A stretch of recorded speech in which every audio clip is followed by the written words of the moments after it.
Bismillahirrahmanirrahim. Astagfirullahaladzim, astagfirullahaladzim, astagfirullahaladzim. Inna sholati wa nusuki wa mahyaya wa mamatillahi rabbil alamin. Rabbi shrah li sadri wa yassir li amri wa hlul 'uqdatam min lisani yafqahu qawli.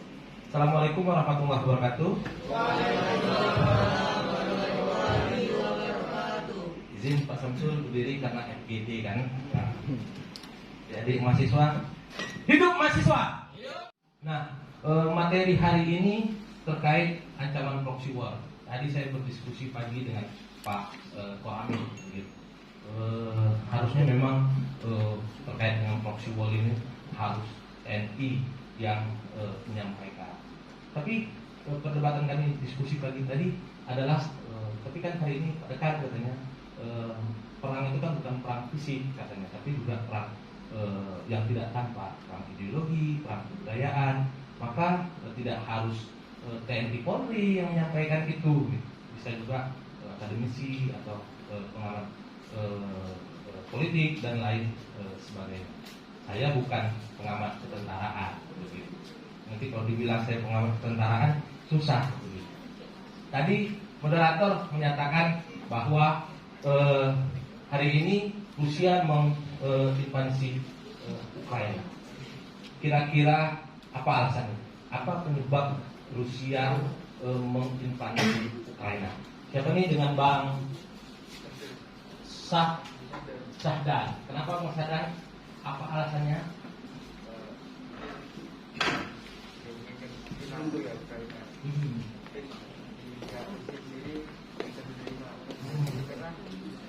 Negara Ukraina itu bakal jadi landasan tempat pusat perang. Ya. Jadi Rusia tidak mau menerima. Itu mungkin ya, karena alasan Rusia menginvasi Ukraina. Abang kenapa Bang? Rusia menginvasi Ukraina, untung nggak menginvasi Indonesia. Menginvasi Indonesia bapak betul nggak? Kenapa Rusia menginvasi, kira-kira penyebabnya? Dikhawatirkan mengancam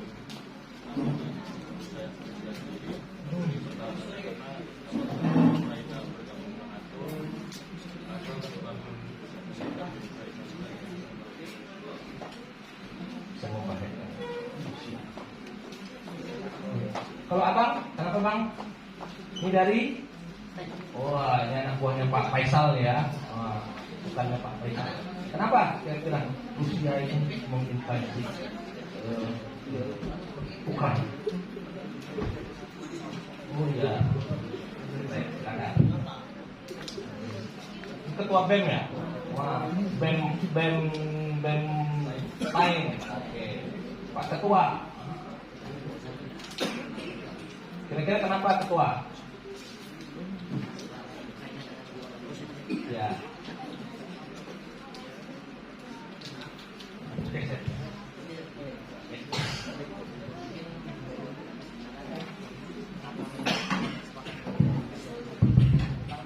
NATO tersebut ingin mengajak kerjasama dalam Ukraina tersebut, maka dari pihak Rusia sendiri itu tidak menerima akan adanya kerjasama antara Ukraina dengan NATO tersebut. Makanya untuk bagaimana mengatasi bahwasanya NATO dan Ukraina itu kerjasama, maka diadakanlah perang, walaupun perang tersebut hanya kepada militernya tersebut. Jadi Rusia tersebut itu memerangi bukan hanya masyarakat, namun bagaimana mereka memerangi pemerintah dari Ukraina tersebut agar tidak berpihak kepada NATO. Ini dari mana, Dek? Ini berarti anak buahnya Pak Azhar nih ya. Kenapa Rusia menginvasi Ukraina? Kalau dalam bahasa tata negaranya, hukum internasionalnya menganeksasi, gitu. Kenapa coba?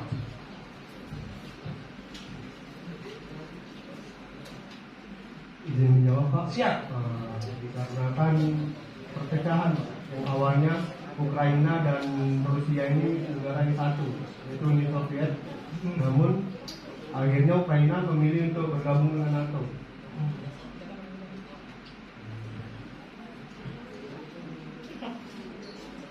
Mungkin itu saya Pak. Pak. Ya. Maaf. Terima kasih.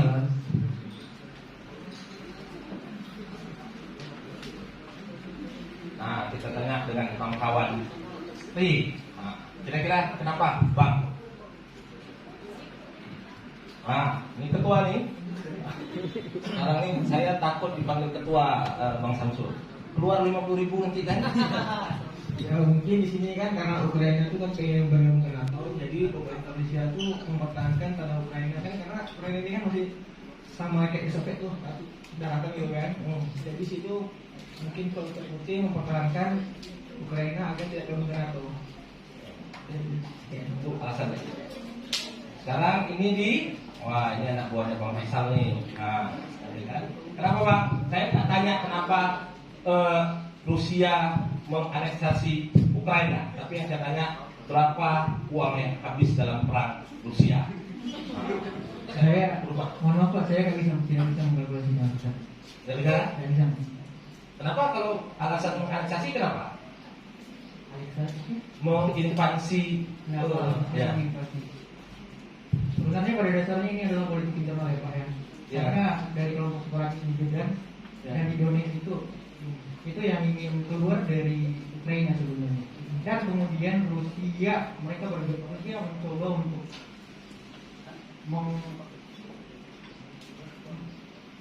mengekspansi ikut untuk berterjun ke sana.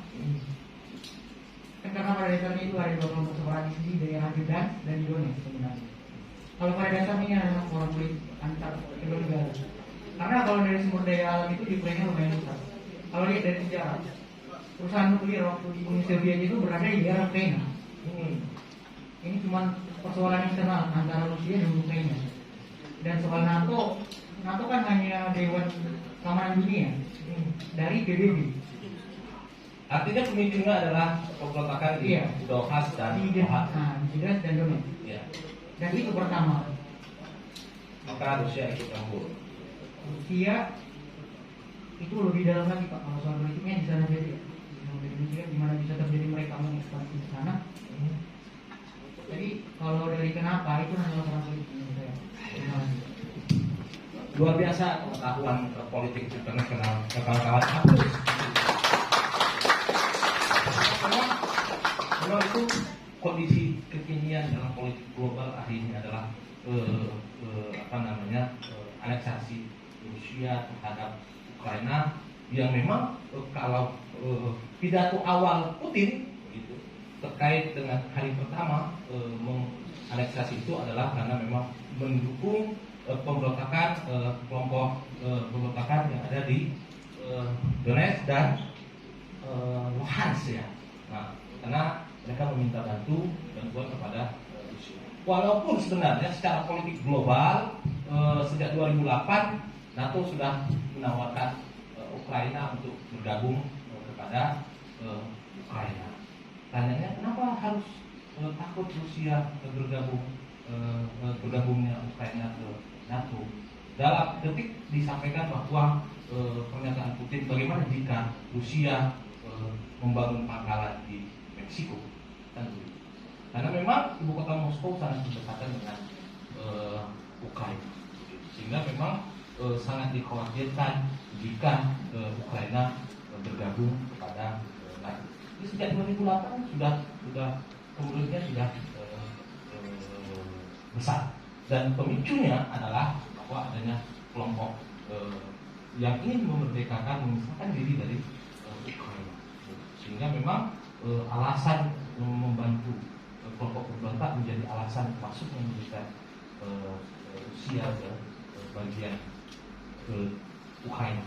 Walaupun ada alasan politik internasional, alasan pertahanan negara, tapi itu menjadi bagian alasan juga terkait dengan aneksasinya Rusia ke Ukraina.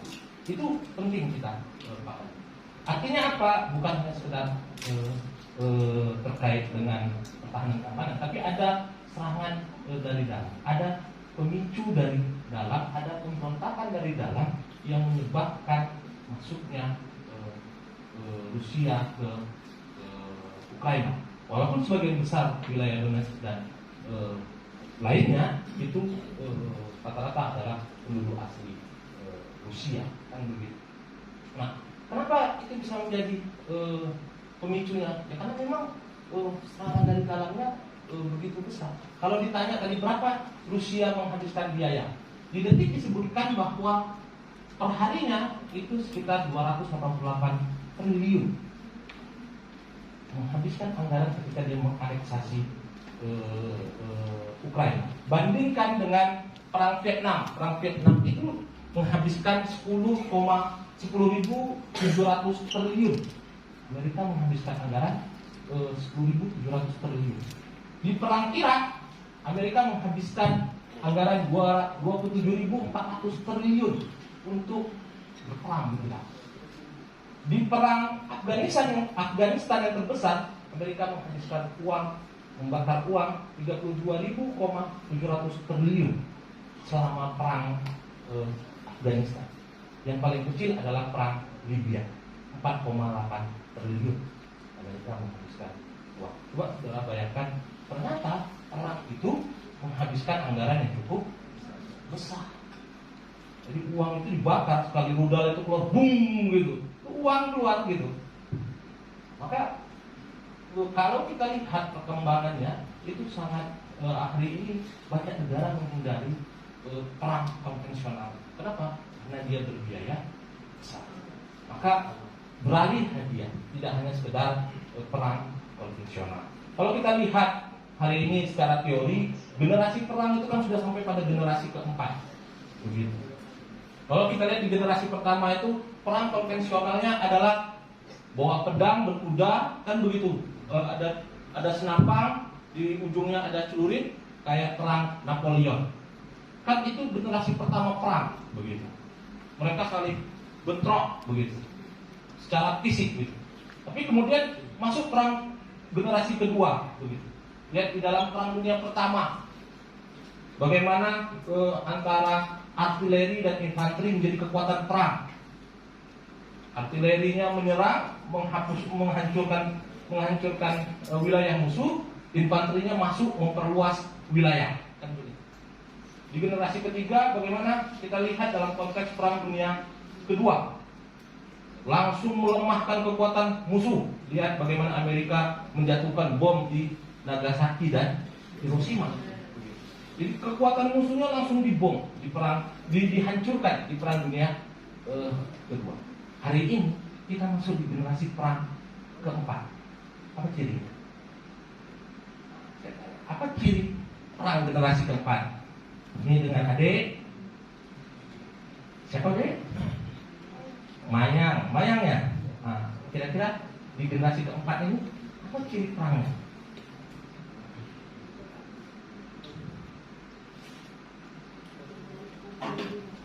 Nih, Bang Samsul nggak dengar, tahu Bang Samsul nih. Ciri dari generasi keempat. Hari ini kita sudah di generasi keempat. Kita menggunakan teknologi, Pak. Menggunakan teknologi berbasis teknologi.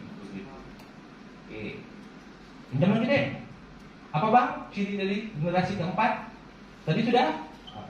Bang lagi. Ciri-ciri itu yang pertama adalah berbasis teknologi, yang dimana teknologi sekarang sudah canggih, jadi peralatan-peralatan untuk perang itu sekarang lebih canggih, seperti nuklir. Oke, sepakat kita perang nuklir? Nggak tahu kan mau perang nuklir kan? Ikut aja kalau mau perang nuklir. Dek, kenapa? Apa ciri dari generasi keempat? Tadi saya gambarkan bahwa apakah perang Rusia Ukraina itu termasuk dalam generasi keempat? Apa cirinya?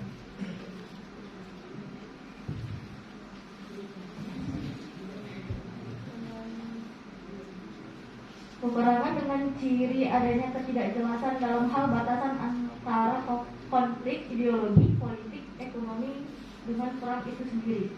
Bahkan batasan antara militer atau kombatan dan penduduk sipil atau non-kombatan. Itu cirinya. Bang, apa Bang? Ciri dari ini abang dari Dewan Eksekutif, berarti dari Legislatif nih Kak Emma. Ini yang kontrol ketua tadi, kan? Kalau ketuanya ada salah, langsung di impeachment, begitu, langsung dipecat. Udah pernah kena impeach bang dengan dalamnya? Belum. Kalau ciri dari generasi keempat itu perang apa? Ekonomi dan perang ideologis. Perang biologis. Silakan bang, abang mau jawab.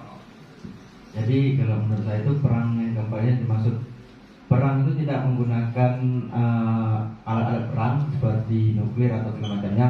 Namun itu peperangan itu menggunakan pemikiran, ideologi dan politik ekonomi.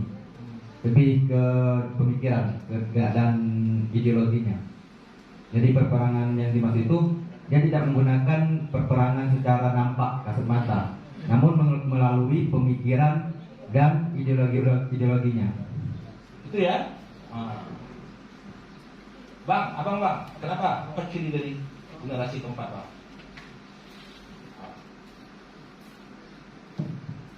Cirinya mungkin hampir sama dengan kawan yang lain Pak, tentang bagaimana perang secara ekonomi, dan juga kita diserang dengan hal kebudayaan dengan masuknya budaya-budaya barat yang merusak pola pikir generasi muda ini, yang merubah gimana dulu orang muda Indonesia ini berpikirnya yang betul-betul jiwa nasionalisme dan patriotnya itu ada untuk bangsanya. Kalau sekarang kan banyak di era teknologi industri ini tadi dipengaruhi oleh gadget, yang dimana dulu yang budaya membaca buku pun berkurang, di pendidikannya juga dikuras di situ perangnya.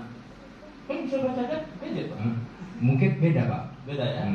Beda. Ya kan gadget kan banyak pengaruh dari efek mata juga pengaruh Pak. Kan bakal kaya dengan baga. Percaya bisa jadi juga. Sama hal kan? Dari ekonomi itu juga tadi Pak, dari mungkin sekarang banyak juga dengan harga minyak dunia atau terpengaruh juga terhadap ekonomi sekarang, apalagi dengan sekarang nih kan sekarang COVID yang mungkin kita tahu itu diserangnya dalam hal bisnis atau apa, dalam kesehatannya sekarang yang kita jalanin, mungkin itu sih Pak. Mungkin secara fisik nggak terlalu nampak kayak. Apa contohnya bang di generasi keempat bang? Generasi keempat contoh yang perang itu tadi.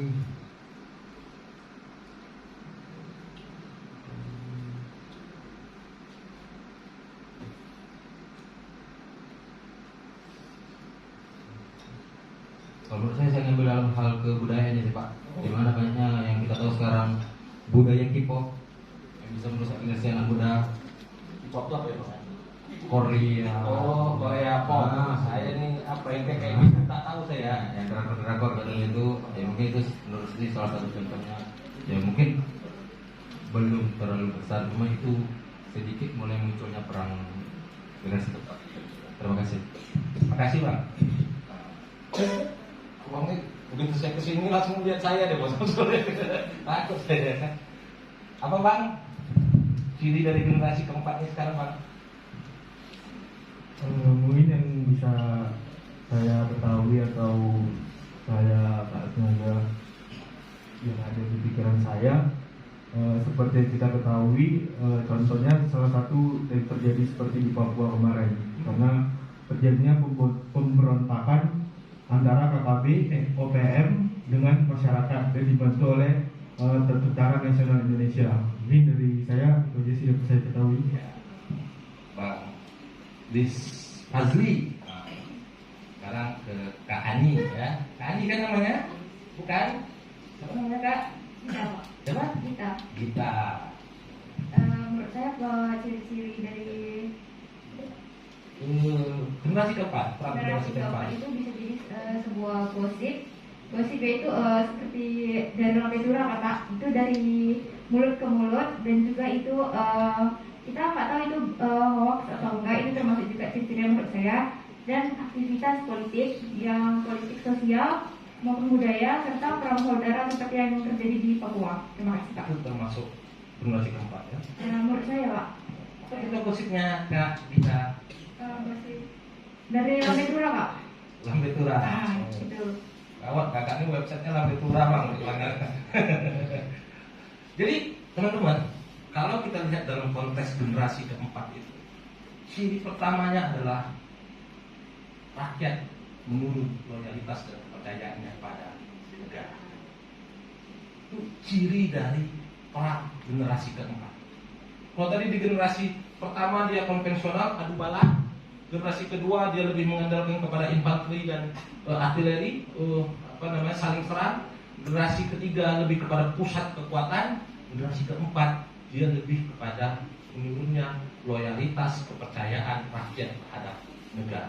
Kepercayaan rakyat, kepercayaan masyarakat, loyalitas masyarakat beralih dari negara menuju agama, menuju suku, menuju etnis. Itu dia. Ada transformasi, ada perubahan. Orang tidak percaya dengan negara, orang tidak mau loyal dengan negara.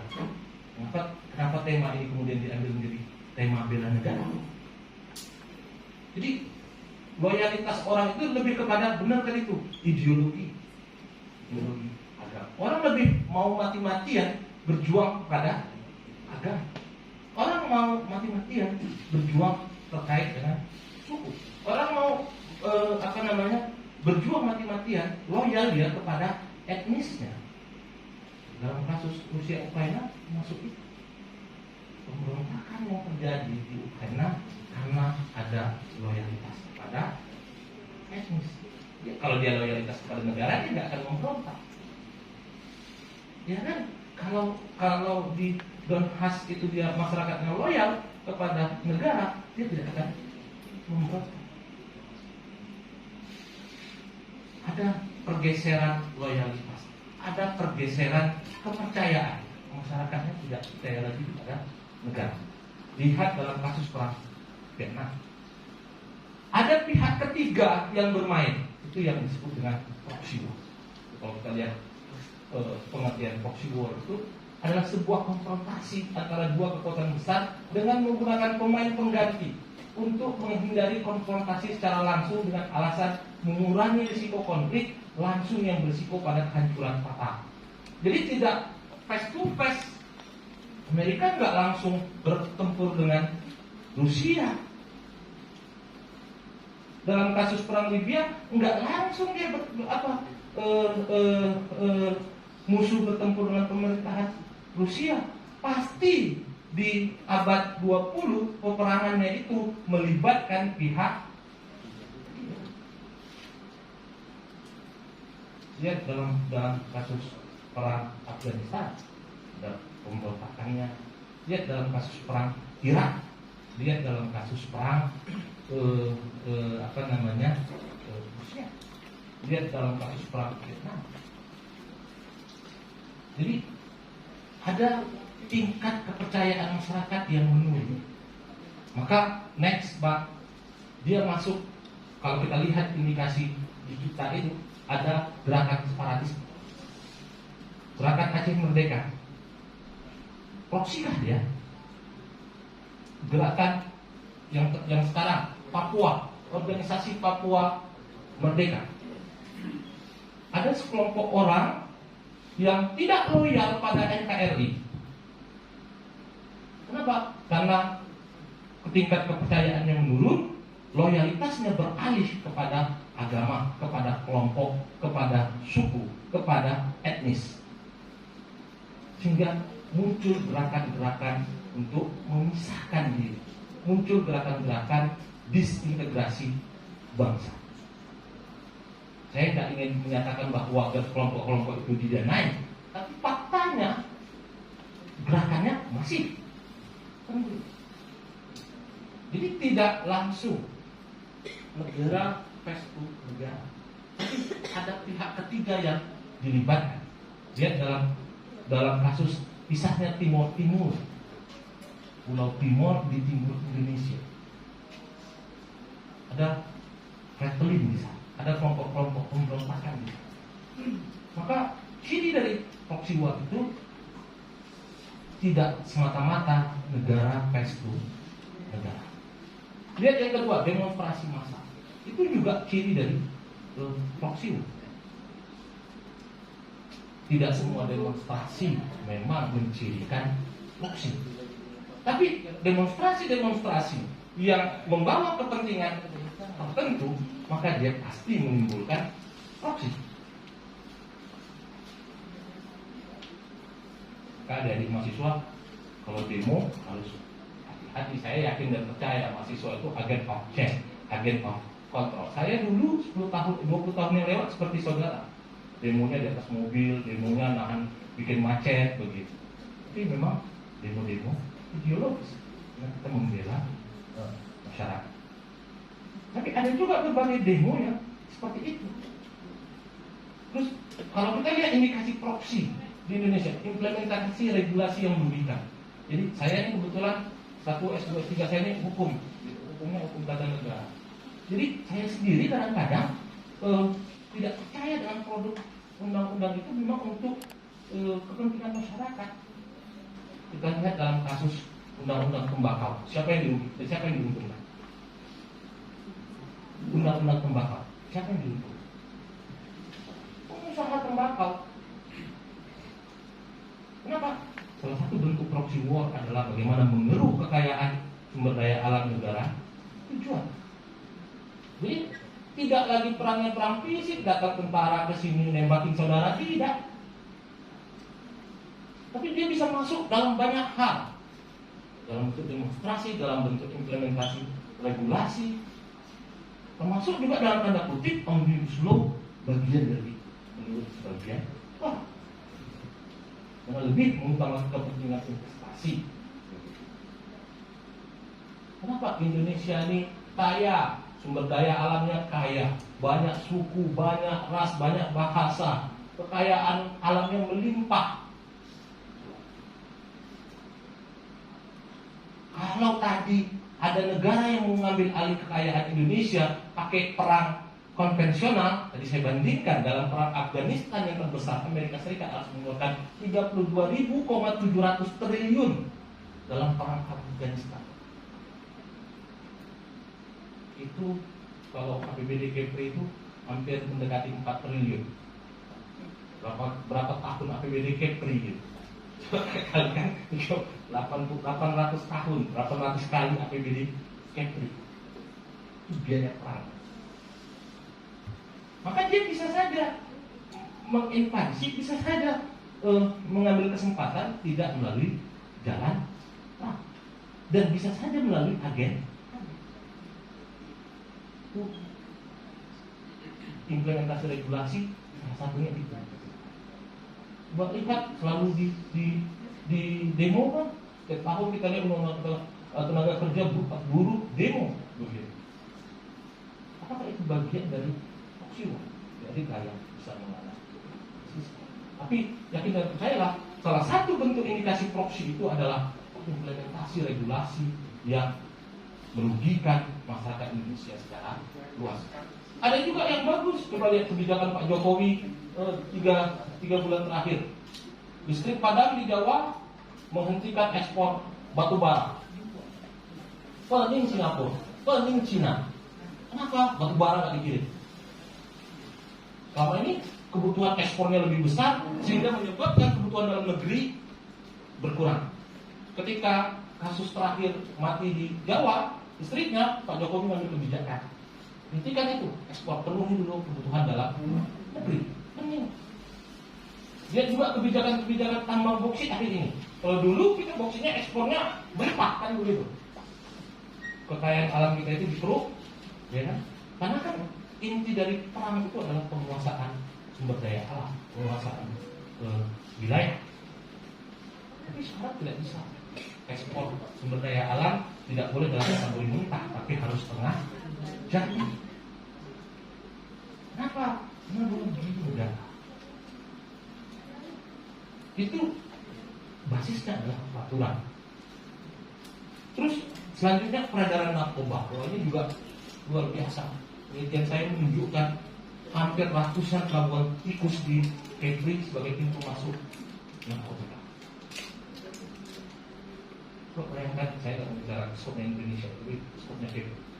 Kita ini termasuk pintu masuk yang luar biasa untuk peredaran narkotika. Karena Kepri mempunyai letak strategis berbatasan dengan negara tetangga. Peredaran narkotika itu sebagai bentuk proxy war. Untuk apa? Untuk melemahkan generasi muda. Saya percaya, yakin dan percaya kita semua di sini tidak sebagai pengguna narkoba. Kok senyum abang saya bilang gitu? Sama tidak kan bang? Nah, jangan dicoba. Tak boleh kan Kak? Narkoba itu Kak. Jadi narkoba itu termasuk proksi war bagaimana melemahkan generasi muda kita. Begitu. Itu memang harus kita jauhi. Begitu.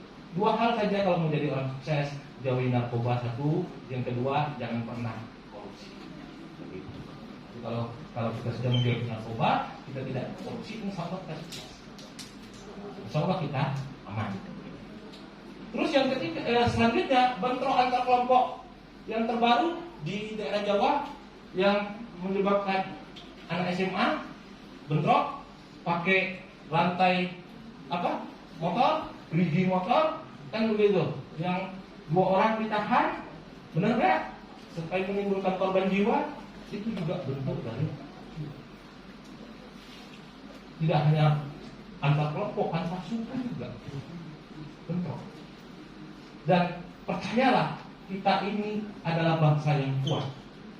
Kita punya Pancasila sebagai statmom kita, norma dasar kita. Tapi kalau Pancasilanya nggak diimplementasikan secara baik, maka dia rapuh. Kenapa saya bilang rapuh? Karena kita terdiri dari suku bangsa yang banyak, kita terdiri etnis yang banyak, kita terdiri dari agama yang banyak. Coba batinkan, isu agama itu selalu menjadi isu politis. Hari ini coba lihat 10 tahun terakhir bagaimana isu agama itu luar biasa. Saya nggak berani masuk terlalu jauh pada wilayah itu, tapi yang saya amati, coba masalah azan saja luar biasa ributnya, ya kan begitu. Luar biasa gapnya. Benar nggak? Faksi ini menyatakan ini, faksi ini menyatakan ini, faksi ini menyatakan ini. Itu bagian dari proksi, Bagaimana memecah-mecahkan masyarakat, bagaimana loyalitas masyarakat, loyalitas rakyat berkurang terhadap negara. Bang, kalau disuruh perang hari ini siap nggak? Tidak ya, masa ini bilang siap. Kakak ini siap, bagaimana mereka? Kapan kacau abang bang? Kacau abang. Masa dia bilang tidak? Ini memang ini contoh keilmuan, contoh memang luar biasa itu. Aduh, ya saya pun kalau ditanya agak pikir-pikir juga kan gitu kan, luar biasa. Kalau hari ini kita berperang disuruh perang, yang mikir kita gitu. Siap nih, abang siap bang? Kalau suruh berperang belum. Itu begitu harusnya. Kalau dulu kita kan disuruh pokoknya terjun laut, kata negara terjun laut.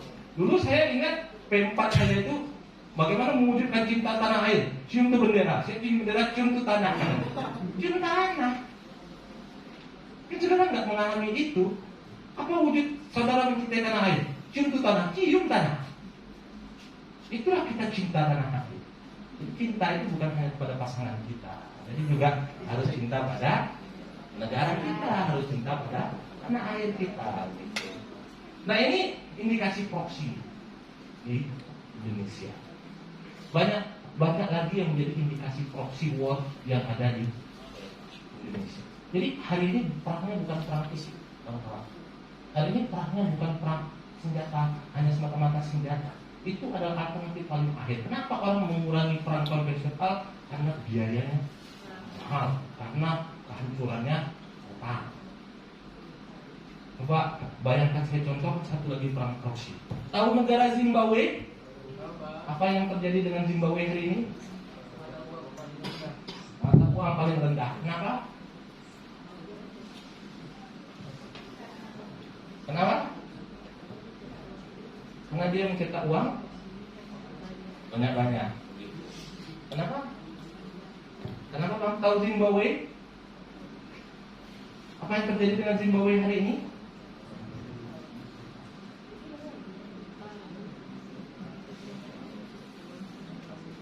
Dari mata uangnya tidak. Kita lihat bagaimana hebatnya China dengan proyek obor. Saya ingin mencontohkan. Jadi semua negara-negara ketiga melakukan pinjaman untuk pembangunan dengan China. Apa syaratnya? Tenaga kerja harus dari China, bahan baku harus dari China. Jadi orang berperang menguasai negara nggak perlu hari ini berperang dengan Zimbabwe, orang di dalam lumpuh. Tapi ekonominya dihancurkan. Itu ciri-ciri korupsi. Dia ada pihak ketiga, bisa pengusaha, bisa investasi, bisa masyarakat di dalam. Ini tidak harus dengan perang nuklir. Tidak. Next. Nah ini karena saya judulnya disuruh terkait dengan perang proksi terhadap keutuhan negara NKRI, saya ingin menunjukkan bahwa ada beberapa ancaman proxy war terhadap NKRI kita. Bang, saya masih ada waktu ya bang ya? Siap. Karena ini kan jadi saya mau memantik dulu. Ancaman terhadap pertahanan dan keamanan luar biasa hari ini. Luar biasa. Tadi saya katakan ada GAM. Ya. Kenapa Laut Cina Selatan berubah dari Laut Natuna Utara? Apa orang Natuna saya nggak tahu.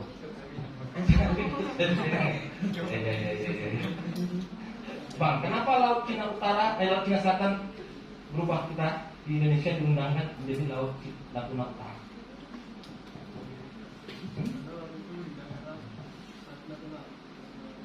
Maka dia namanya Laut Natuna. Coba saudara lihat dalam 10 tahun terakhir bagaimana Cina menggoda kita untuk kedaulatan kita di Laut Cina Selatan. Oleh kita disebut sebagai Laut Natuna Utara untuk mengklaim itu sebagai milik kita.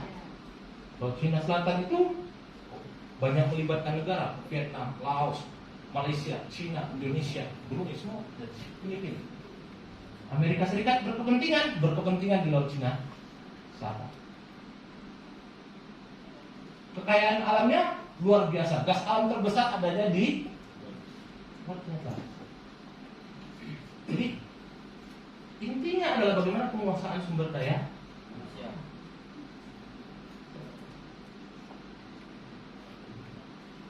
Keamanan negara menjadi penting. Lihat hari ini kita di Kepri diletakkan Komando Gabungan Wilayah Pertahanan Keamanan Wilayah Barat Kogab Wilhan bintang 3. Kenapa? Karena ada ancaman terhadap pertahanan keamanan negara. Bukan hanya terkait dengan terkait dengan sumber daya.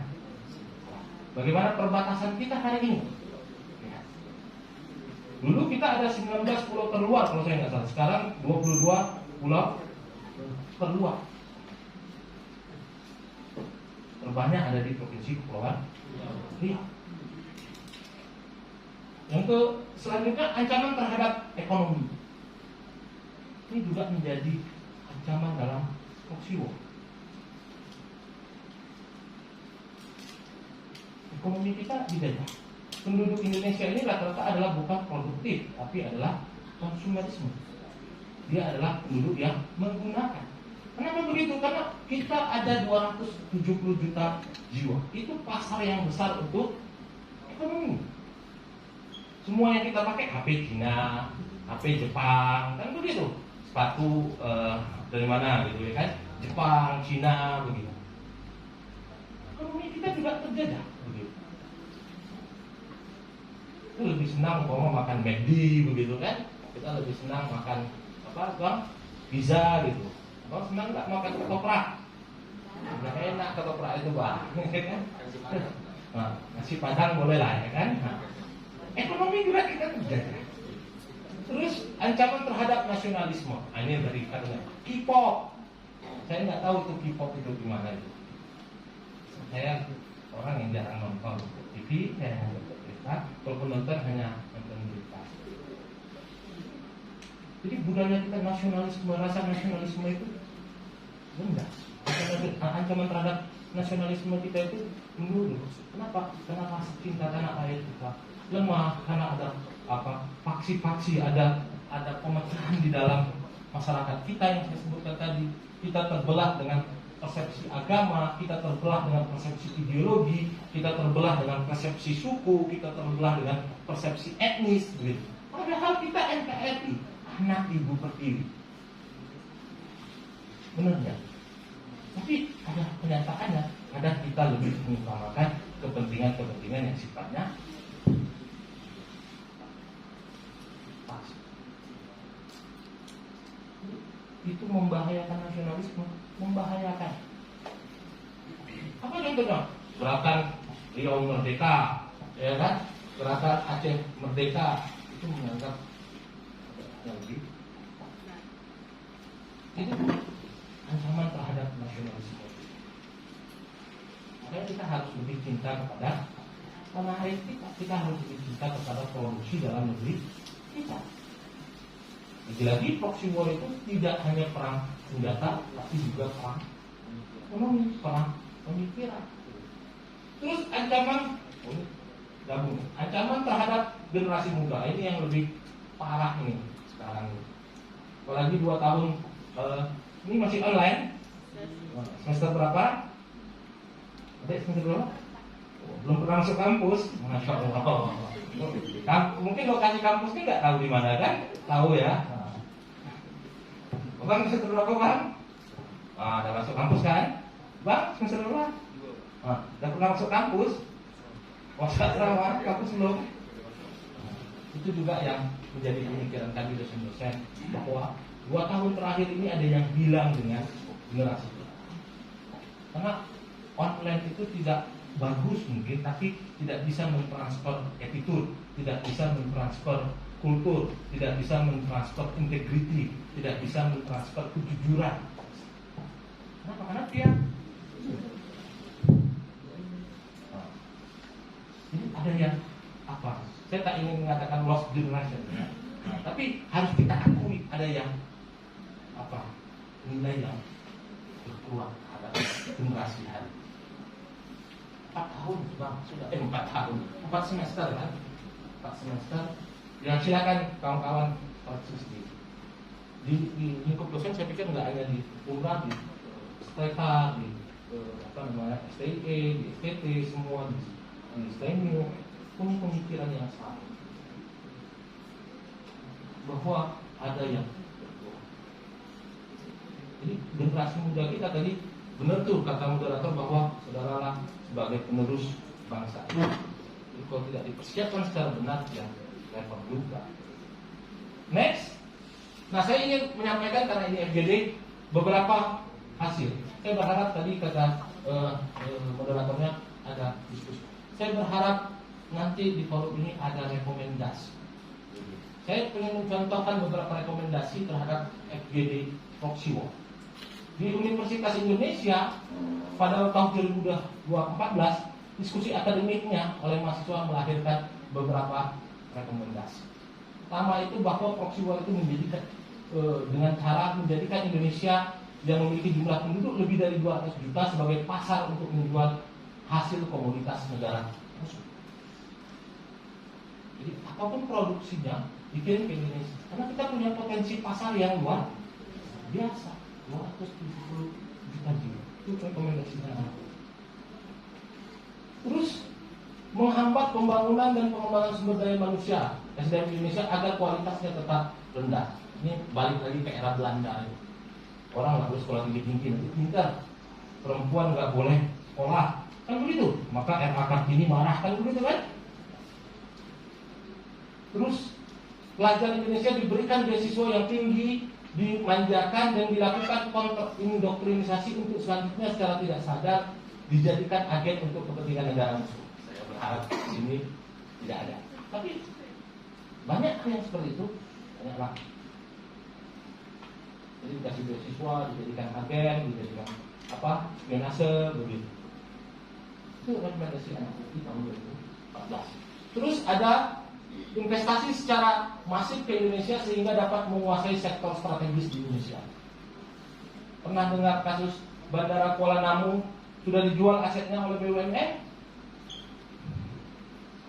Beberapa aset strategis umpama dijual ke negara asing, itu bentuk yang dimaksud investasi secara masif.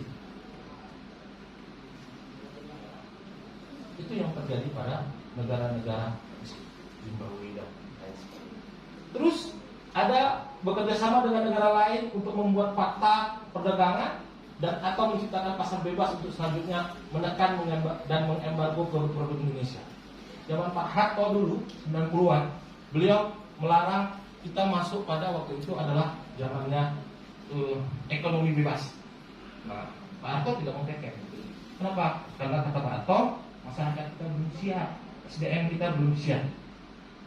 5 tahun belakangan, 10 tahun belakangan, kita didorong untuk masyarakat ekonomi ASEAN. Apa dampaknya? Saudara, saya ingat bahwa hari ini generasi muda, dulu zaman saya, zaman Bang Samsul ini nyari kerja gampang. Saya agak susah lah, mungkin. Zaman saudara lebih susah. Kenapa? Yang dituntut bukan hanya sekedar gelar, tapi juga adalah kapasitas diri, ada juga keterampilan diri, juga kemampuan diri. Skillnya apa? Ke depan itu mau jadi apa? Maka pasar bebas itu harus dimanfaatkan secara maksimal. Terus rekomendasinya adalah membeli dan menguasai media massa. Oh, ini memang luar biasa hari ini. Apa kalau istilahnya itu media mainstream, kan gitu kan? Dulu saya suka nonton ILC, sekarang nggak ada lagi ILC. Karena menurut saya banyak ilmunya di situ. Karena faktual. Ada di ILC nggak ada kan? Siaran ulang itu nonton di YouTube kan Bang. Terus memecah belah dan menghancurkan generasi muda Indonesia melalui adu domba. Jadi politiknya adalah politik DVD RMTR. Next, ini kalau kita lihat rekomendasi mahasiswa Brawijaya terkait dengan proxy war. Ini menjadikan Indonesia tergantung terhadap negara-negara berkepentingan dalam aspek strategis seperti keuangan, perdagangan, diplomasi internasional. IMF, bagaimana ketergantungan kita pada internasional internasional moneter fund. Kebijakan pemerintah itu bisa diintervensi. Itu bentuk proxy, kata-kata. Karena kita tidak merdeka, kita tidak mandiri. Sama tadi itu kasus Zimbabwe, kasus Cina. Oke, you gua bantu bangun ini. You gua kasih duit, gua bangun, tapi duitnya dari duit saya, sumber daya manusianya dari sumber daya saya, bahan bakunya dari bahan baku. Maka negaranya nggak menjadi independen, negaranya tidak menjadi mandiri. Itu bentuk dari proxy. Memang proxy war ini siapa namanya? Panglima sebelum ini. Gatot, betul. Gatot yang menyampaikan ide bahwa harus dilihat secara proxy war. Bahwa hari ini tidak hanya sekedar perang fisik, maka sejak itu orang sudah mulai berpikir. Masa nggak terasa kita? Terus ada sistem pendidikan Indonesia tidak maju dan memiliki kualitas yang rendah. Jadi memang patut kita jadikan masukan juga sistem pendidikan kita ini. Kenapa di Finlandia itu lebih cepat pendidikannya? Kenapa kita lebih lambat pendidikan kita? Itu jadi permasalahan kita. Terus ada juga melakukan indoktrinisasi hampir mirip, terus melakukan intimidasi, terus menguasai dan menguras sumber daya kekayaan alam Indonesia. Sekali lagi saya katakan di awal tadi, kita kaya. Terus menguasai semua investasi, hampir rata-rata investasi itu dikuasai oleh pihak asing. Ada juga memanfaatkan kepandaian mahasiswa Indonesia sehingga negara berkepentingan mendapatkan keuntungan darinya. Itu juga menjadi hambatan. Next. Nah ini dari Lemhanas, mungkin bisa dilihat di makalahnya. Lemhanas juga sudah menyatakan beberapa proxy war yang dilakukan negara lain terhadap Indonesia. Investasi, penguasaan SDM, penguasaan kerjasama, penguasaan penciptaan konflik, mengirimkan agen-agen intelijen, membangun strategi global kayak obornya Cina itu beberapa hal yang dibuat oleh rekomendasi oleh Lemhanas terkait dengan proxy war yang ada di Indonesia. Next, nah saya ingin melihat caranya tadi kita kalau dia sudah dilihat dalam kacamata besar, saya ingin melihat dalam kacamata yang kecil. Kepri, luas wilayah 8.201,72 km, pulau terluar ada 22, jumlah penduduk 2 juta lebih, letak geografis Singapura, Malaysia, Laos, Vietnam, penduduk miskinnya ada 131 jiwa. Ini wilayah saudara. Ini fakta dari wilayah saudara. Lantas bagaimana dengan next? Ini langkah untuk menangkap proxy war. Pertama adalah identifikasi dan kenali masalah. Ya, apapun kebijakan produknya itu harus dilihat. Apakah ini bagian dari intervensi atau bukan? Memiliki ketajaman untuk mampu mengidentifikasi permasalahan dan kepentingan. Tadi teman yang saya bilang lambe turah ya. Nah, hari mana? Hari ini memang banyak sekali situs-situs hoax, banyak sekali berita-berita hoax yang pada akhirnya menyebabkan disintegrasi bangsa. Gap kita selalu muncul pada saat momen-momen suksesi, pilkada, pemilu, itu muncul. Harusnya itu mampu diminimalisir. Saudara sebagai mahasiswa, agent of change, well educated people, saudara ini kan well educated people. Saudara bukan man on the street, bukan preman, bukan penjahat, saudara adalah orang-orang terdidik dan terpelajar. Maka kalau menerima berita, jangan sembarang meneruskan, jangan sembarang membuat hoax, jangan sembarang membuat berita bohong. Kan itu bisa menyebabkan faksi, bisa menyebabkan perpecahan. Penguatan karakter bangsa ini penting, kembali kepada tujuan dan karakter bangsa Indonesia. Terus ada juga menguatkan kembali rasa nasionalisme, memperkuat pemahaman tentang cinta tanah air, wawasan kebangsaan. Dan pada dua ini saya ingin mengatakan bahwa kembalilah kepada kita sebagai orang Indonesia, orang yang punya ideologi Pancasila. Bagaimana caranya? Kembalilah kepada cita rasa orang Indonesia. Jadi cita rasanya harus kita balik kepada cita rasa orang Indonesia. Bagaimana cita rasa orang Indonesia itu? Cita rasa yang memiliki rasa Pancasila. Tidak gaya K-pop, tidak gaya drakor, kan begitu? Ya orang yang mencintai budaya, orang yang mencintai tanah air, cita rasanya itu adalah cita rasa orang Indonesia. Begitu. Pacaran ciuman itu cita rasa orang Indonesia bukan? Bukan. Maka jangan abang buat. Iya kan? Itu bukan orang Indonesia banget itu. Iya kan? Itu liberal. Begitu. Benar kan? Maka jangan dibuat. Seks bebas itu cita rasa orang Indonesia bukan bang? Sekali-sekali ya kan bang? Tidak. Seks bebas itu cita rasa orang Indonesia bang. Iya. Iya bang. Ini kalau seks bebas itu cita rasa orang Indonesia, abang sama dengan Profesor Tamrin yang digugat oleh Aliansi Masyarakat Kekarabatan Gaya ketika dalam kasus Adel Kiterkan itu dia menyatakan itu cita rasa orang asli Indonesia karena orang Indonesia asli gini dulu baru nikah begitu. Akhirnya dikomplain, dia digugat sama Profesor Tamrin, pakar sosiologi itu. Jadi itu bukan cita rasa orang Indonesia. Maka kembalilah kita kepada cita rasa orang Indonesia.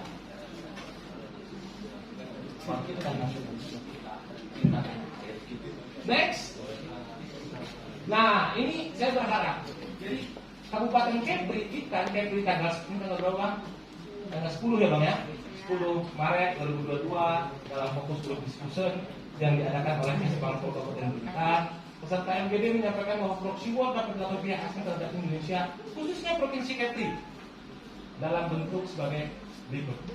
Ada bentuk satunya apa? Tadi jangan hanya anak Brawijaya aja dong yang bikin rekomendasi, jangan anak UI saja dong yang bikin rekomendasi. Mahasiswa Bintan punya kemampuan kan Bang Samsul? Mahasiswa Bintan harus bikin rekomendasi. Apalagi Kepri ini daerah perbatasan, lokasinya sangat strategis. Harus ada rekomendasi yang diberikan kepada Kesbangpol Bintan. Saya berharap setelah ini kita bisa berdiskusi apa bentuk. Saya tidak tahu nanti apa saya mau maju Bang, silakan moderator atau siapa. Tapi saya berharap ini diisi. Bentuk pertama dari proxy war khususnya terkait dengan Kepri Indonesia pada wilayah perbatasan itu apa sih contohnya? Penyelundupan umpama, penangguhan daerah perbatasan, penggunaan mata uang umpama. Itu fakta-fakta. Silakan nanti diisi. Next. Thanks. Tapi balik Pak sebelumnya Pak. Nah selanjutnya karena tadi saya sudah memantik terkait dengan proxy war, saya berharap ada rekomendasi yang dihasilkan. Jadi kegiatan Kesbangpol hari ini tidak hanya sekedar tidak hanya sekedar diskusi, tapi ada dalam bentuk rekomendasi terkait dengan apa sih proxy war yang dapat dilakukan di Indonesia khususnya wilayah perbatasan. Mungkin itu yang dapat saya sampaikan. Nanti mungkin bisa dipandu mengisi ini oleh moderator. Perlu dikurang saya mohon maaf, saya hanya manusia biasa, bisa jadi salah. Bila topik walidaya, wassalamualaikum warahmatullahi wabarakatuh.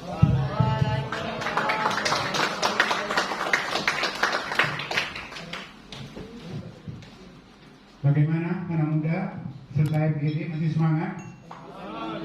Saya akan mengeluarkan ceramah provinsi saya. Oke, saya menguji daya ingat para peserta. Siapa kita? Indonesia. Siapa kita? Siapa kita? Cuman segitu kemampuan peserta FGD. Repeat again ya. Siapa kita? Indonesia. Siapa kita? Siapa kita? Adik-adik peserta FGD, kita hadir di sini menikmati fasilitas AC, snack yang ala kadarnya, difasilitasi oleh anggaran APBD Kabupaten Bintan 2022. Agar kehadiran kita tidak sia-sia, kita akan membuka pertanyaan, tapi saya sebagai moderator agak kesimpulan sedikit ya. Apa sih yang dimaksud dengan proxy war? Proxy war ialah sebuah konfrontasi antar dua kekuatan besar yang menggunakan pemain pengganti untuk menghindari konfrontasi dan ancaman beberapa ancaman proxy war terhadap keutuhan negara kesatuan Republik Indonesia. Ini hubungannya dengan diskusi kita nanti dengan gelorakan semangat bela negara kesatuan Republik Indonesia hari ini dan masa depan. Atau adik-adik setelah mendengar penjelasan dari Asesor Profesor Pausek makin ragu, sanggupkah kita menerima serangan dari negara luar atau dari negara dalam? Dari dalam negeri sendiri serangan terhadap negara kesatuan Republik Indonesia, atau kita sebagai peserta FGD lari duluan terhadap serangan dari luar? Karena anak muda sekarang sibuk dengan K-pop dan TikTok dan sibuk live di YouTube atau bagaimana? Oke adik-adik, agar kehadiran kita tidak sia-sia, saya memberikan kesempatan kepada adik-adik untuk bertanya. Sebutkan nama dan utusan dari mana. Saya beri kesempatan kepada sayap kanan, satu orang.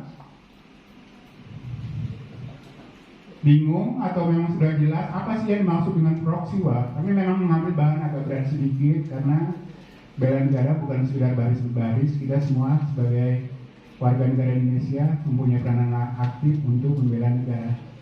Oke, yang sebelah kiri tidak ada yang mau bertanya. Oke, sebutkan nama. Riki kasih ini.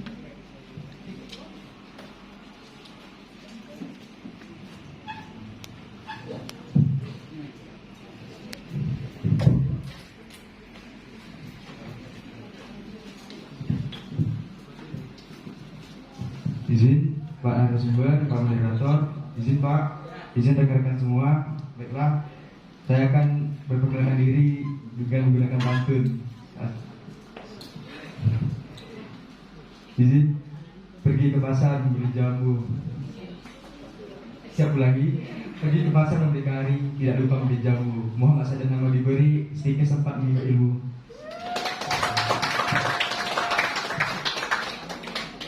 Baik Pak, izin kepada Bapak narasumber, saya ingin menanyakan sebuah pertanyaan. Bagi kami Pak, calon anggota medis di bidang kesehatan, kan termasuk abdi kesehatan juga bagi negara Pak. Adakah proxy war yang dapat ditimbulkan? Dan jika ada, gimana cara pencegahan buat kami gitu Pak? Sekian dari saya. Wabillahi taufiq wal hidayah. Assalamualaikum warahmatullahi wabarakatuh.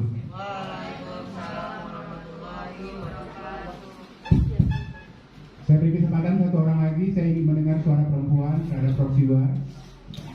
Ayo adik-adik, adik-adik perempuan, mahasiswa, saya ingin mendengar hasil penelitian, hasil sensus penduduk di Indonesia bahwa jumlah perempuan lebih banyak dari laki-laki.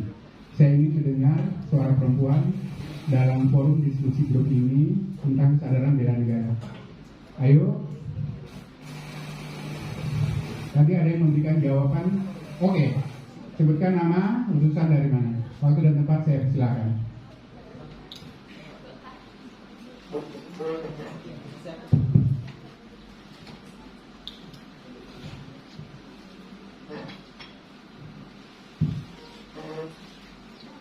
Bismillahirrahmanirrahim. Assalamualaikum warahmatullahi wabarakatuh. Perkenalkan nama saya Imelda Siska. Saya dari Sekolah Tinggi Agama Islam STEM Miftahul Ulum Tanjung Pinang. Di sini kan tadi bahwasanya Bapak narasumber menjelaskan tentang Kepulauan Riau. Nah, yang saya dapatkan yang Bapak jelaskan tadi itu tentang tingginya tingkat kemiskinan yang ada di Kepulauan Riau pada tahun 2020. Nah, pertanyaannya itu bagaimana cara kita mengatasinya tentang tingginya angka kemiskinan di Kepulauan Riau ini. Sekian dari saya. Wabillahi taufiq wal hidayah. Wassalamualaikum warahmatullahi wabarakatuh. Satu lagi dari sayap tengah bukan sayap ya, tengah itu sudah ada. Ada lagi yang mau bertanya? Oke, waktu dan tempat saya silakan.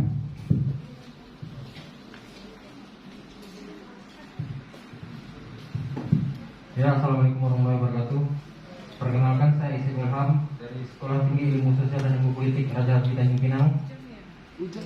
Saya ingin bertanya Pak terkait proxy war ini yang tadi Bapak sebutkan mengangkal proxy war itu ada 3 poin tadi, yaitu mengidentifikasi dan kenali masalah, penguatan karakter bangsa, dan menguatkan kembali rasa nasionalisme. Pertanyaan saya Pak, dan penguatan karakter bangsa dan nasionalisme ini Pak, apakah perlu Indonesia seperti negara-negara yang wajib militer? Apakah negara Indonesia perlu wajib militer juga Pak untuk membela negara ini tadi? Karena tahu saya Menpan RB itu ada mengeluarkan peraturan tentang adanya bela negara di tingkat PNS atau ASN. Apakah untuk di kalangan mahasiswa ataupun masyarakat umum akan dilakukan wajib militer juga untuk Indonesia ya Pak? Terima kasih. Assalamualaikum warahmatullahi wabarakatuh. Ada yang mau bertanya lagi atau sudah jelas? Oke ya. Tadi ada pertanyaan dari yang dari Stickers. Proxy war untuk orang-orang yang berhubungan dengan dunia kesehatan ada nggak sih Pak? Itu yang pertanyaannya tadi ya. Terus tadi tentang masalah kemiskinan, saya pikir saya nggak perlu jawab Pak. Mungkin ada hubungan dengan ketahanan ekonomi Pak, yang dipotong Pak honor saya Pak. Terus dari sisi apakah dalam proxy war itu dikenal dengan wajib militer? Wajib militer itu mungkin seperti di Israel ya. Di Israel itu ada wajib militer, dan di Singapura juga ada wajib militer. Saya nggak tahu menurut Bapak narasumber apakah di Indonesia ada istilah wajib militer untuk menangkal proxy war di Indonesia. Waktu dan tempat saya persilakan. Ada lagi yang mau bertanya? Oke, kita kasih nih. Semangat nih.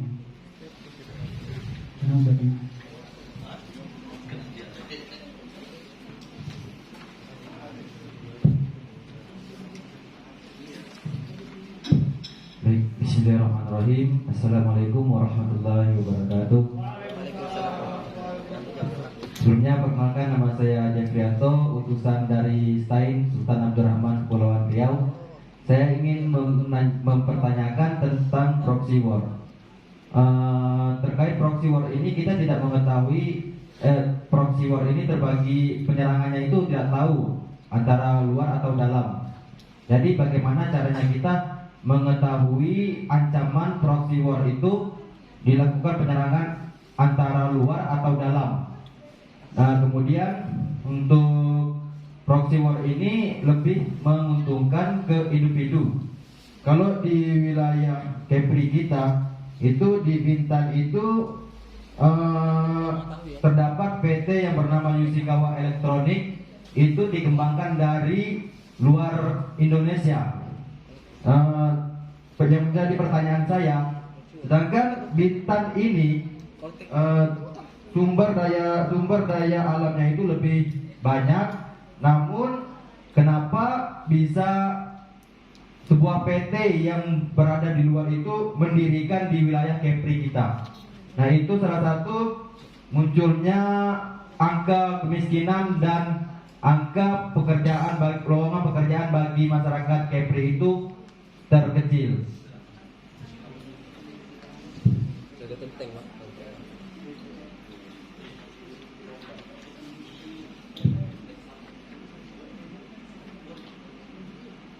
Baik Pak. Satu lagi, untuk memastikan penyerangan proxy war itu dari luar atau dari dalam, itu bagaimana caranya kita memastikannya? Baik, sekian, terima kasih. Oke, ada yang bertanya lagi? Oke, satu lagi ya.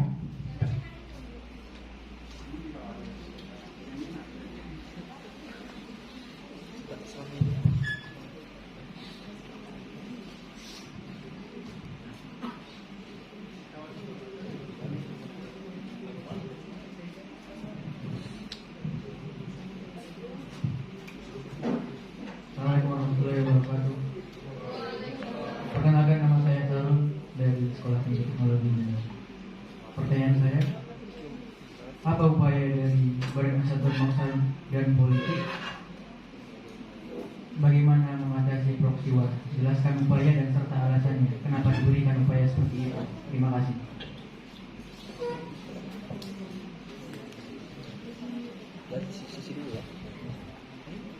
Oke, sudah cukup? Oke, ada satu lagi.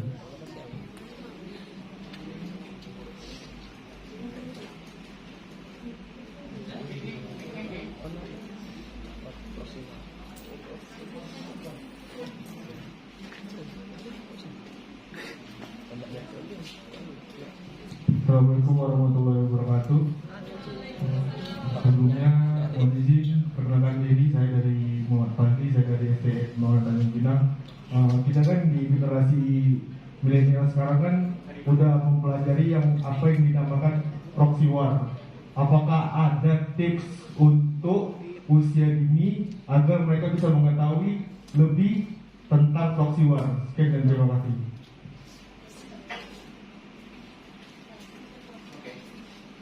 Saya kira sudah cukup ya. Nanti kita mau sesi kedua untuk narasumber yang kedua. Pertanyaannya Pak, Bapak, kita boleh sekalian Bapak, sekali jalan Pak ya. Dari Sain Abdurrahman, bagaimana sih kita mendeteksi serangan proxy war itu dari dalam atau dari luar? Kalau nggak salah saya bisa mengambil kesimpulan seperti itu ya. Bagaimana deteksi dini? Kalau bahasa Kesbang, deteksi dini proxy war itu dari dalam atau dari luar? Bagaimana kita mendeteksinya Pak? Terus masalah PT Yushikawa ini kalau nggak salah saya dapat informasi, sebuah perusahaan yang ada di Lobang, dia berdiri di kawasan industri, ada namanya kawasan berikat, free trade zone. Nanti mungkin bisa Bapak narasumber menjawab, kenapa sih sebuah PT dari negara asing bisa berdiri di Indonesia? Terus ada juga pertanyaan nih, mungkin untuk orang Kesbangpol, apa sih upaya dari Kesbangpol Kabupaten Bintan untuk pencegahan proxy war atau bagaimana ya? Apa sih alasannya dan apa aja upaya yang sudah dilakukan? Selanjutnya dari Sekolah Tinggi Ilmu Ekonomi Pembangunan dan Tanjung Pinang, apakah ada upaya dari pemerintah atau dari negara kesatuan Republik Indonesia untuk memberikan pengetahuan kepada warga negara usia dini tentang proxy war? Itu pertanyaannya Pak. Kalau sudah tempat saya silakan Pak. Terima kasih Bang. Saya cuma jawab dari yang pertama, siswa sedikit. Bagaimana cara Stikes untuk menjadi proxy war? Maka ahli di bidangnya. Saya tidak pengen menyatakan COVID itu adalah proxy war, tapi perlu juga dilihat statementnya mantan Menteri Kesehatan Siti tadi, ya kan? Kita harus berbangga hati hari ini ada vaksin merah putih. Benar nggak? Maka saudara sebagai mahasiswa Stikes harus ahli di bidang saudara bagaimana memperkuat negara. Kemampuan diri harus kita tingkatkan, kapasitas diri kita harus kita tingkatkan. Kan nggak mungkin saudara ahli di kesehatan tapi ahlinya di ekonomi. Maka sesuai dengan kemampuan kita, keahlian kita harus meningkatkan kapasitas diri kita. Supaya nanti kalau ada hoax yang menyatakan ini tidak benar, sebenarnya bisa menangkalnya. Tadi saya katakan salah satu ciri dari proxy itu adalah menyebabkan perpecahan, adu domba. Dan kita sangat rentan terhadap itu. Nah, kita terdiri dari suku bangsa yang banyak, bahasa yang banyak, agama yang banyak. Maka itu menjadi satu tantangan yang anak psikologi ilmu politik ya harus perkuat di bidang itu. Yang kawan-kawan di Stansari harus perkuat di bidang mereka. Saya mau di bidang hukum, maka saya harus memperkuat kapasitas saya di bidang hukum. Saya harus berani mengkritik yang tadi saya katakan regulasi yang tidak menguntungkan itu. Saya harus berani menyatakan itu. Kan itu kapasitas diri jadi sangat tinggi. Enak juga kan mahasiswa Stikes menciptakan vaksin COVID gitu. Ya kan, mana tahu. Nah, terus tingginya angka kemiskinan. Nah, ini memang jadi permasalahan.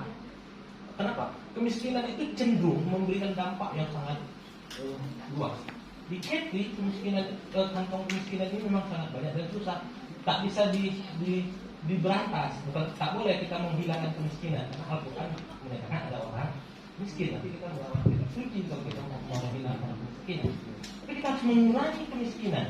Maka bagaimana kita mengurangi kemiskinan itu? Banyak program yang sudah dijalankan untuk mengurangi kemiskinan. Karena kemiskinan ini bisa menjadi orang bisa tergoda. Coba lihat bagaimana kawasan-kawasan perbatasan masyarakatnya berpindah warga negara. Kenapa? Karena faktor kemiskinan. Maka salah satu kunci untuk mengantisipasi kemiskinan adalah dengan pendidikan. Pernah baca bukunya Francis Fukuyama? Baca. Dia mengatakan kemiskinan struktural. Kalau bapaknya nelayan, anaknya harus jadi nelayan. Bapaknya petani, anaknya jadi Francis Fukuyama penolak itu. Saudara nelayan, saudara harus jadi pengusaha. Nggak boleh. Maka salah satu masalah dasar itu mengurangi angka kemiskinan. Maka dengan saya sekarang setahun terakhir fokus di suku laut. Jadi saya berpulang semalam dari Dai suku laut. Salah satu angka kemiskinan di Kabupaten Lingga itu adalah hampir 13,8%, tertinggi di Provinsi Kepulauan Riau. Kemiskinan di Lingga mempengaruhi kemiskinan di Provinsi Kepulauan Riau. Itu sistematis karena angka kemiskinan Provinsi Kepulauan Riau adalah akumulasi dari angka kemiskinan kabupaten kota. Maka bagaimana provinsi menurunkan angka kemiskinannya? Dia harus intervensi ke kabupaten kota. Saya sekarang fokus. Tahun lalu kita bangunkan 4 sumur di suku laut. Di suku laut itu, jika kalau mencari air bersih, mereka harus 3-4 mil berkiu, berkayung, gitu kan? Nah sekarang dia nggak perlu di 4 desa, saya buatkan sumurnya jaraknya 500 meter. Tinggal di tahun ini kita bantu lagi 4 sumur. Kenapa? Karena kalau dia miskin, kesehatannya pasti terganggu, pendidikannya pasti terganggu. Saya dorong mereka untuk memperoleh beasiswa. Saya ditantang kemarin Bapak Bupati, Pak, saya minta 10 beasiswa untuk anak sekolah. Saya cari kalau ada 10 anak sekolah yang di beasiswa S1. Memang nggak ada, baru dapat 3. Kenapa? Karena nggak bisa. Kalau mengandalkan orang luar harus dari mereka. Sekarang pemerintah provinsi lagi merenovasi rumah suku laut, 100 rumah suku laut. Banyak program yang diluncurkan untuk mengatasi kemiskinan. Karena memang benar kemiskinan itu sumber dari malah orang sendiri jahat karena dia miskin. Ini memang harus melibatkan banyak pihak untuk mengurangi kemiskinan. Saya berangkat dari keluarga tidak mampu. Saya sadar bahwa yang bisa berubah derajat saya adalah pendidikan. Ada yang pendidikan ini kami tidak. Sebenarnya juga harus seperti pendidikan ini salah satu alternatif untuk mengantisipasi kematian. Itu yang terkait dengan kemiskinan. Terus terkait dengan wajib militer, Bang. Abang pernah lihat di Thailand? Thailand itu pagi itu lagu kebangsaannya itu dinyanyikan ya, Bang Samsul ya. Pagi rumah berdiri. Itu film ID Card. Wah, bagaimana film itu? Abang baca undang-undang dasar pasal 30. Kalau saya nggak salah di situ ada kekuatan semesta. Kekuatan semesta itu termasuklah bagian dari masyarakat. Jadi apakah perlu wajib militer? Ini tergantung kebijakan pemerintah. Walaupun sebenarnya sudah disampaikan oleh negara bahwa perlu ada komando cadangan, begitu. Tapi pertanyaannya ini tergantung kembali lagi kepada masyarakat. Saya dulu Bang Samsul ini termasuk produk generasi 90-an, saya termasuk generasi 90-an. Saya simpel saja. Bang, butir Pancasila itu ada berapa sih, Bang? Butir Pancasila ada berapa, Bang?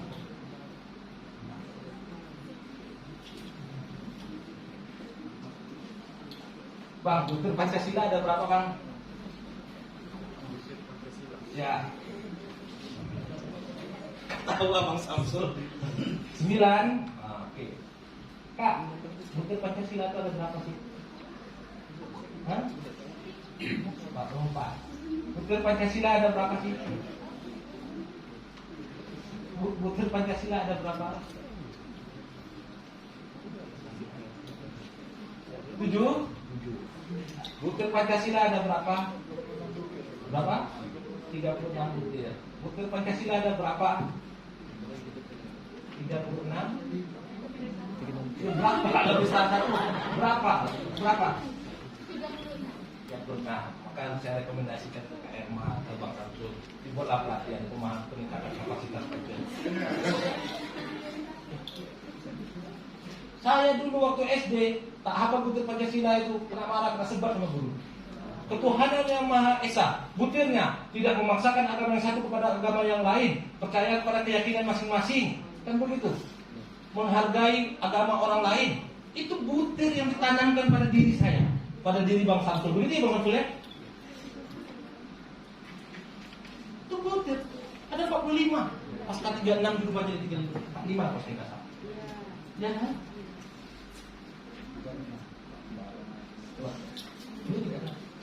Butir kedua, kemanusiaan yang adil dan beradab, memiliki sisi kemanusiaan, suka menolong, suka membantu, gotong royong. Itu ditanamkan kita tanah air. Persatuan Indonesia tidak memaksakan pendapat pribadi pada pendapat orang lain, mengutamakan demokrasi, mengutamakan kesepakatan bersama. Itu butir. Itu harus ditanamkan dalam diri kita. Karena tadi kan saya bilang, kita kan kita rasa Pancasila dong. Masa negara Indonesia cita rasa Amerika? Ya, kan lucu. Maka perlukah kalau menurut saya hari ini yang perlu dilakukan adalah indoktrinisasi ulang terhadap warga negara. Dulu kenapa Pancasila dianggap sebagai produk orde baru? Zaman Pak Harto masuk SD P4 ya kan Bang? Masuk SD, ini produk orde baru nih. Tanya Bang Samsul lah, agak Kak Herma, ibu belakang itu. Pasti mereka bilang, masuk SMP kemarin P4 kan? P4, masuk SMA P4. Memang didoktrin. Sehingga memang cinta.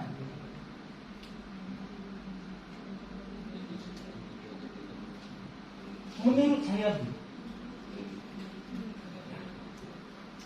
lebih kepada kesadaran kita bernegara, kita berbangsa, kita bermasyarakat. Ini sebagian negara sudah melakukan begitu. Itu termasuk juga dalam konteks pembangunan karakter tadi.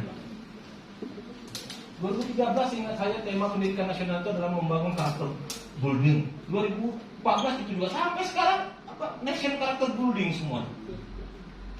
Ada yang salah. Kenapa? Kayaknya generasi sekarang ini kehilangan karakter. Itu yang saya katakan. Sebagai orang Indonesia itu karakter orang Indonesia itu di mana sih? Dulu orang Jawa itu bang injak kakinya, punten mas, kaki saya tidak, begitu kan? Sekarang coba injak kaki orang Jawa, ketebuk tumbuhnya langsung.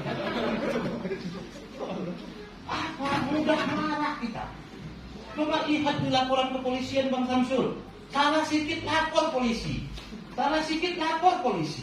Udah hapus aja gotong royong, hapus aja musyawarah mufakat, hapus aja toleransi.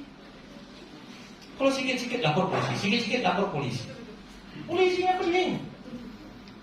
Keluarlah permen Kapolri itu, atau peraturan pedoman Kapolri itu. Kasus di bawah 1 juta gak usah diproses, selesaikan secara kekeluargaan. Ada yang salah dengan kita. Pandang salah sikit. Benar. Kayak itu harus kita benar. Saudaralah generasi itu. Bang, sampai saya mati bang, terus pertanyaan selanjutnya tadi apa? Setelah karakter, abang tadi? Itulah mati habis saya tuh. Kok baterainya habis? Hah? Nah, jadi bedakan antara investasi dengan penguasaan sumber daya alam, begitu. Dalam konteks investasi itu punya nilai positif. Kenapa investasi itu menjadi penting? Karena dia bisa menyerap tenaga kerja. Beda dengan penguasaan sumber daya. Nah, tadi saya bilang Pak, bagaimana hari ini kebijakan Pak Jokowi tidak lagi melakukan ekspor langsung bahan mentah, tapi sudah bahan setengah. Ya. Jadi apakah itu bentuk dari profil yang tidak mengubah perkara? Justru yang harus kita khawatirkan hari ini bang, kenapa banyak perusahaan pindah ke Vietnam? Nah, banyak perusahaan tutup di daerah kita, pindahnya ke Vietnam. Harga sumber daya manusianya lebih rendah. Kadang ini juga jadi catatan kita. Mungkin nanti di Kes Bangpol bisa. Kenapa setiap tahun itu kok selalu demo, buruh selalu minta naik gaji begitu? Iklim ekonomi kan harus nyaman. Kalau perusahaan investasi tidak masuk, maka penyerapan tenaga kerjanya menjadi tidak. Begitu. Itu mungkin tadi ada lagi tambahan? Ya. Ya, satu lagi. Bagaimana cara kita melihat korupsi itu serangan dari luar atau dari dalam? Melihat serangan dari luar atau dari dalam. Makanya saya berangkat dari mahasiswa, kita semua yang ada dalam ruangan ini adalah well educated people. Kita bukan man on the street. Kita bukan preman. Kita bukan orang bodoh. Kita bukan orang jalanan. Kita well educated people. Kita orang terdidik dan terpelajar. Namanya mahasiswa. Udah pakai mahanya. Maka menerima informasi itu harus dianalisis. Jadi kurang-kurangi Kak pakai website Lambetulah itu Kak. Nah, jangan jadikan dia sebagai sumber informasi. Ya kan? Maka saudara sebagai well-educated people, kelebihan mahasiswa, dia bukan lagi pada tahap pemahaman, tapi sudah tahap menganalisis situasi. Kan begitu. Apalagi saudara rata-rata adalah pengurus organisasi. Maka daya analisisnya harus dilihat. Apakah itu menimbulkan dampak? Apakah itu menimbulkan masalah? Kalau dari luar nampak bang, main-main kapal Cina itu masuk laut perairan Indonesia itu nampak deh. Tapi kalau dari dalam itu nggak nampak deh.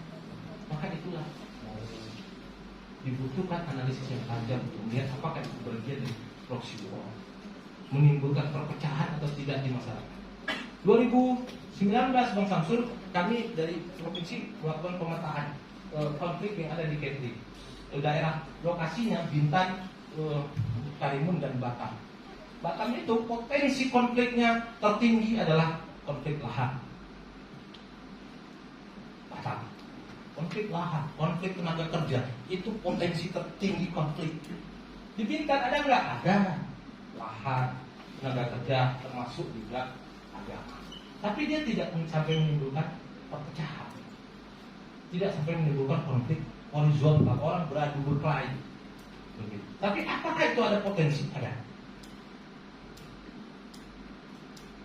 Di Karimun, lihat konflik terakhir pembangunan gereja, isunya isu agama. Maka kita harus hati-hati. Itu tadi saya kembali lagi ke awal. Ciri dari perang generasi keempat adalah menurunnya loyalitas dan kepercayaan terhadap negara, meningkatnya loyalitas dan kepercayaan terhadap agama, terhadap suku, terhadap kelompok, terhadap etnis. Suku saya paling hebat, kelompok saya paling hebat, agama saya paling benar. Padahal Pancasila mengajarkan Indonesia adalah ketuhanan. Terima kasih. Saya kembalikan. Ada satu pertanyaan yang Bapak belum dijawab, mungkin yang guys Bangpol, alhamdulillah mungkin Samsul yang dijawab.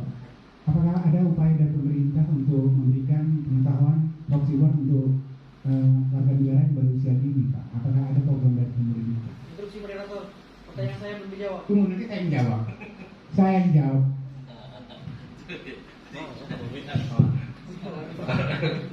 Ini enaknya kalau dengan mahasiswa. Bagaimana anak usia dini? Bang Samsul ini juga jadi kerisauan saya. Gitu, apa namanya? Semalam saya di Lingga Bang Samsul. Anak saya nelpon, saya dari pagi nggak ada nelpon anak saya. Malam dia nelpon pas saya makan malam jam 8 dia telepon. Oh, lu udah pandai sekarang ya, lupa sama anak, lupa sama istri. Anak saya umur 5 tahun, 6 tahun Bang Samsul. Udah lupa ya sama anak di rumah katanya. Demi apa kayak gitu? Udah lupa ya sama istri di rumah, enak-enak ya lu makan katanya. Kenapa dia nonton YouTube? Dia nonton YouTube, dia lihat YouTube kayak gitu, dia dipraktekannya ke saya. Coba bayangkan. Jadi ya itu juga jadi masalah saya begitu. Jadi ngomong kayak gitu bang. Oh mentang-mentang lu tidur di hotel ya katanya. Sambil buka apa? Nadanya nada YouTube begitu. 6 tahun. Jadi sambil bercanda dia, enak ya bos katanya. Kalau anak saya kan saya pakai bos gitu. Enak lah you bos ya katanya sambil ketawa gitu kan.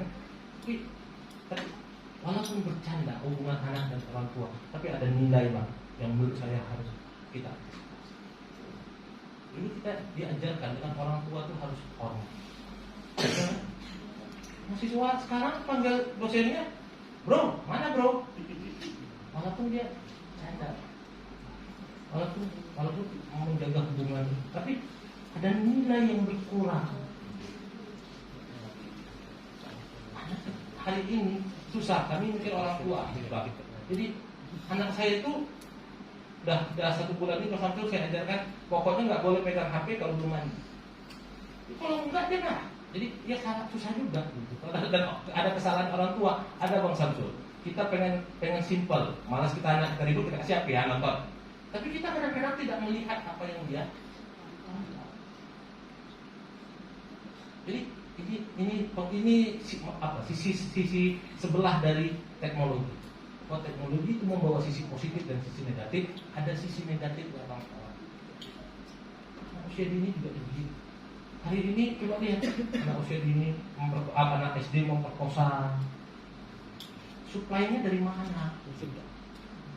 Maka memang ini juga harus jadi pemikiran kita bersama bagaimana mentransfer itu pada anak usia dini.